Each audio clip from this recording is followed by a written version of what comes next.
પ્રકરણની પણ જરૂર છે.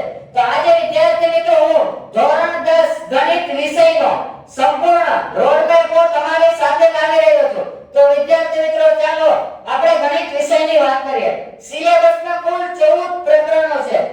આ 14 પ્રકરણો વિદ્યાર્થી મિત્રો કડ એકદાર દ્વિઘાત સમીકરણ, પ્રકરણ નંબર 5 સમાંતર શ્રેણી, પ્રકરણ નંબર 6 ત્રિકોણ, પ્રકરણ નંબર 7 યામ ભૂમિતિ, પ્રકરણ નંબર 8 ત્રિકોણમિતિય પરિચય, પ્રકરણ નંબર 9 ત્રિકોણમિતિના ઉપયોગો, પ્રકરણ નંબર 10 વર્તુળ, પ્રકરણ નંબર 11 વર્તુળ સંબંધિત ક્ષેત્રફળ, પ્રકરણ નંબર 12 પૃષ્ઠફળ અને ઘનફળ, પ્રકરણ નંબર 13 આંકડાશાસ્ત્ર, પ્રકરણ નંબર 14 સંભાવના. આ 14 વિદ્યાર્થી મિત્રો પ્રકરણ ધોરણ 10 ગણિત વિષયના સિલેબસમાં છે.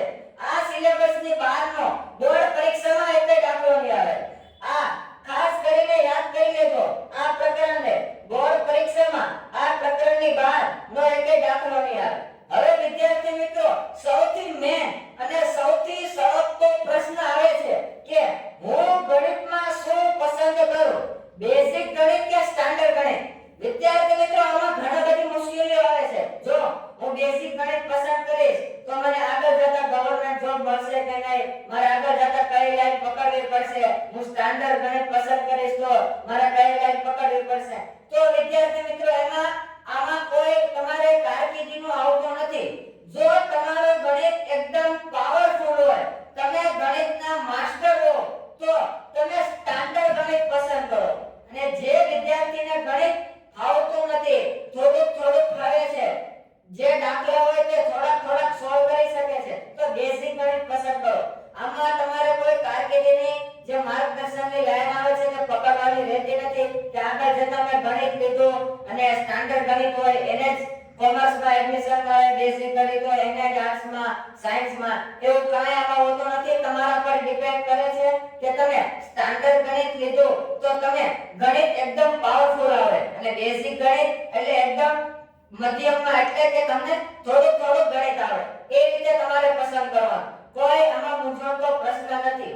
હવે વિદ્યાર્થી મિત્રો આવે છે ગણિત સાથે દોસ્તી, યાદ રાખવાની ટિપ્સ. તો વિદ્યાર્થી મિત્રો ગણિત ઘણા બધા વિદ્યાર્થીને અઘરો લાગે. ઘણા બધા વિદ્યાર્થીનો સ્કોરિંગ સબ્જેક્ટ બહુ એમ થાય કે આ ગણિત એટલે શું, દાખલા કરીને થાકી જઈએ, દાખલા તો આવડે નહીં, સૂત્રો યાદ રહે નહીં, પ્રમેય યાદ રહે નહીં. તો મારા વાળા વિદ્યાર્થી આજે હું તને ગણિત સાથે દોસ્તી કરાવવાની એક મસ્ત ટ્રીપ આપું છું. તો સૌપ્રથમ મને ગણિત યાદ રહેતું નથી, તો તારે ગણિતને યાદ રાખવા, ગણિતને સમજવું પડશે. ગણિત કયો વિષય છે, ગણિત શું છે, ગણિત આપણા જીવનમાં ખૂબ જ ઉપયોગી છે. રોજબરોજ ગણિત આપણને ક્યાંક ને ક્યાંક ઉપયોગ થાય છે. એટલે વિદ્યાર્થી મિત્રો તમે ગણિતને સમજો કે આ દાખલો શું કહેવા માંગે છે, આ દાખલા પાછળનું તર્ક શું છે. એટલા માટે તમે ગણિત વિષયના પાછળના ખ્યાલોને સમજો. હવે આવે છે સૂત્રની ડાયરી. બધા પ્રકરણના સૂત્રો માટે એક નાનકડી બુક બનાવો અને દરરોજ વાંચો. આ સૂત્ર વિદ્યાર્થી મિત્રો તમને હેતુલક્ષી પ્રશ્નોમાં રોકડા માર્ક્સ અપાવે છે. 4 માર્ક્સના તમને સૂત્ર પૂછાય છે. હવે આવે છે શા માટે અને કેવી રીતે. કોઈ પણ સ્ટેપ ગોખવાને બદલે તે કેમ આવ્યું તેની પાછળનો તર્ક સમજો. એટલે કોઈ પણ તમે દાખલો ગણતા હો તે એની પાછળ જે દાખલા પછીનું જે પદ છે તે કઈ રીતે આવ્યું તેનું તમે કારણ સમજો, એનો ખ્યાલ સમજો કે આ સ્ટેપ પછી આ સ્ટેપ કઈ રીતે આવ્યો. જો આ તમે સમજતા થઈ ગયા તો તમે ગણિતને પચાવી લીધો એમ માનજો. હવે આવે છે ફ્લેશ કાર્ડ્સ ને ચાર્ટ બનાવો. અઘરા સૂત્રો કે પ્રમેયનો કાર્ડ અથવા ચાર્ટ બનાવી તમારા અભ્યાસના ટેબલ સામે લગાવો. પ્રમેયનો કાર્ડ વિદ્યાર્થી મિત્રો ખૂબ જ ઉપયોગી છે. જો પ્રમેય તમે કરી લીધા તો તમે રોકડા માર્ક્સ મેળવી લીધા. 10.1, 10.2, 6.1 અને 6.2 આ 4 પ્રમેયમાંથી વિદ્યાર્થી મિત્રો બોર્ડમાં 2 પ્રમેય હોય છે. એટલે વિદ્યાર્થી મિત્રો 4 પ્રમેયને ખાસ એકદમ તમે મગજમાં ઘુસાડી લેજો. હવે આવે છે ગણિત વિષયને સમજો. આ વાત આપણે કરી લીધી.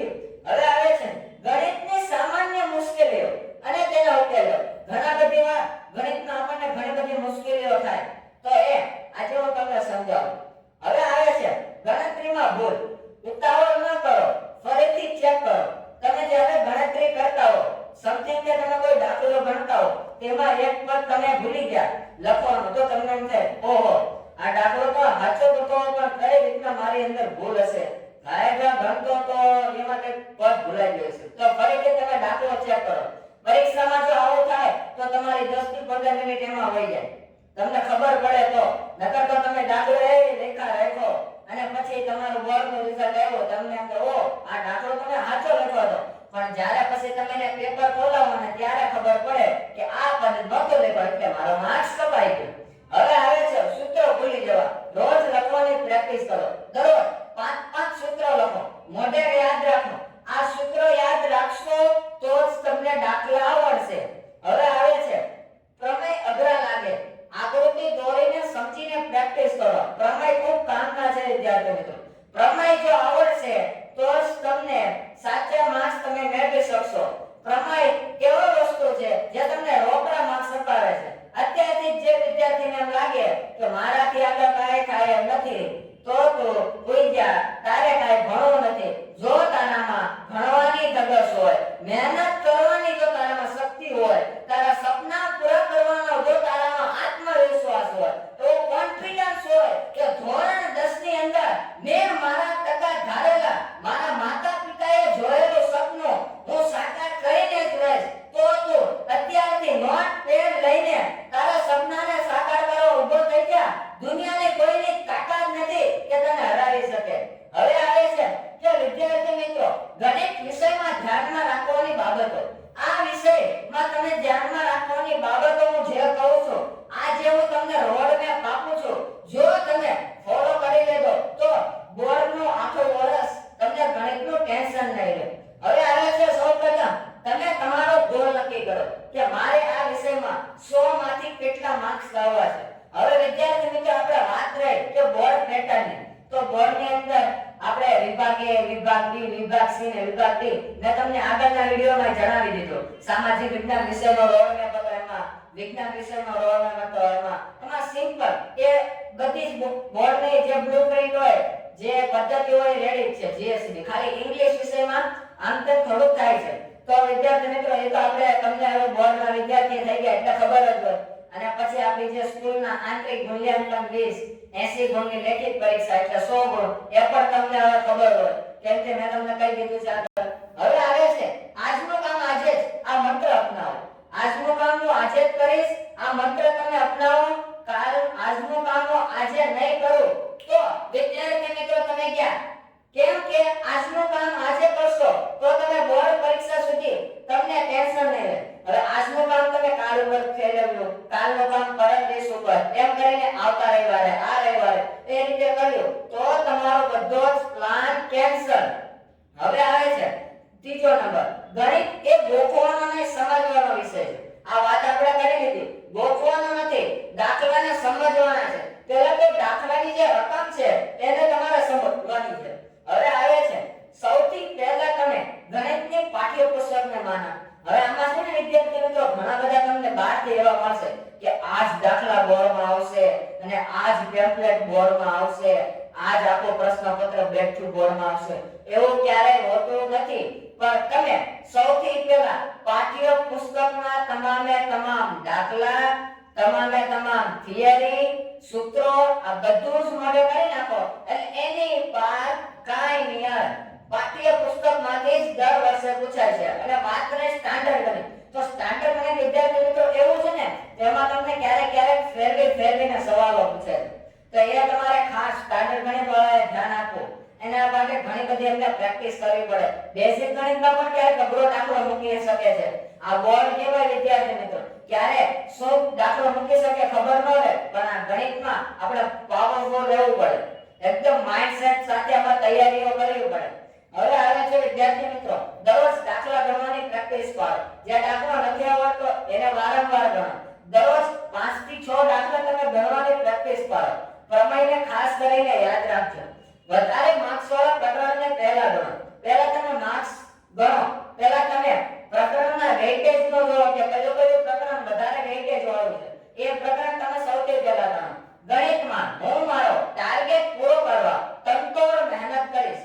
તો વિદ્યાર્થી મિત્રો આ વાક્ય તમે જો તમારા મગજની અંદર ફિટ કરી દીધું કે મારે આ વિષયની અંદર મારે જેટલા માર્ક્સ લાવવા છે એના માટે હું તનતોડ મહેનત કરીશ. મારે ભલે આખી રાત જાગવું પડે, ભલે મારે ગમે તેટલા ઉજાગરા કરવા પડે, આમ તો ઉજાગરા કરવાના નથી, પણ જો તમે એવી રીતના આળસ કરશો તો છેલ્લે છેલ્લે તમારે ઉજાગરા કરવા પડશે.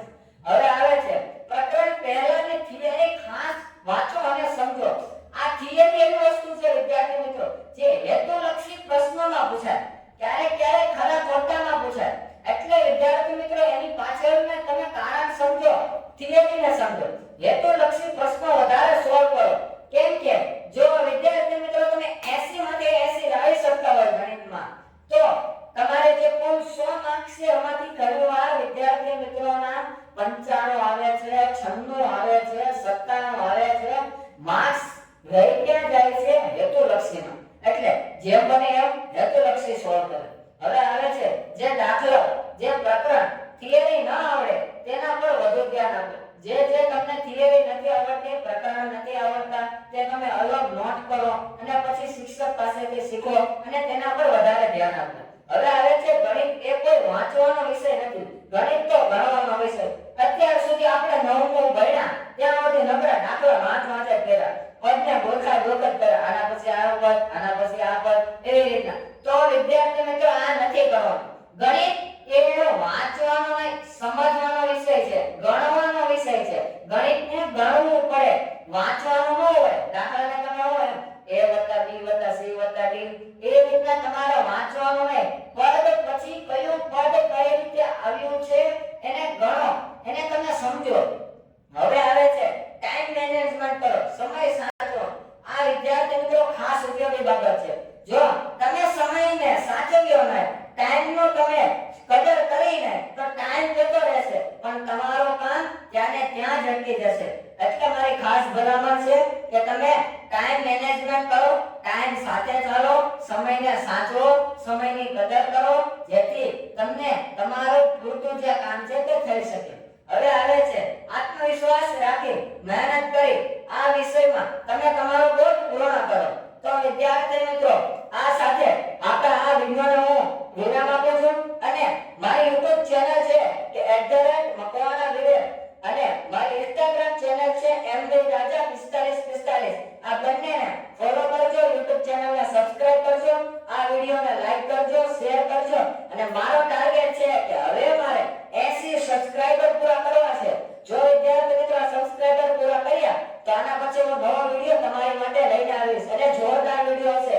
તો વિદ્યાર્થી મિત્રો તમે બોર્ડમાં સરસ એવા માર્ક્સ લાવો, તમે તનતોડ મહેનત કરો, તમારા માતા પિતાના ભરોસાને સાચવી રાખો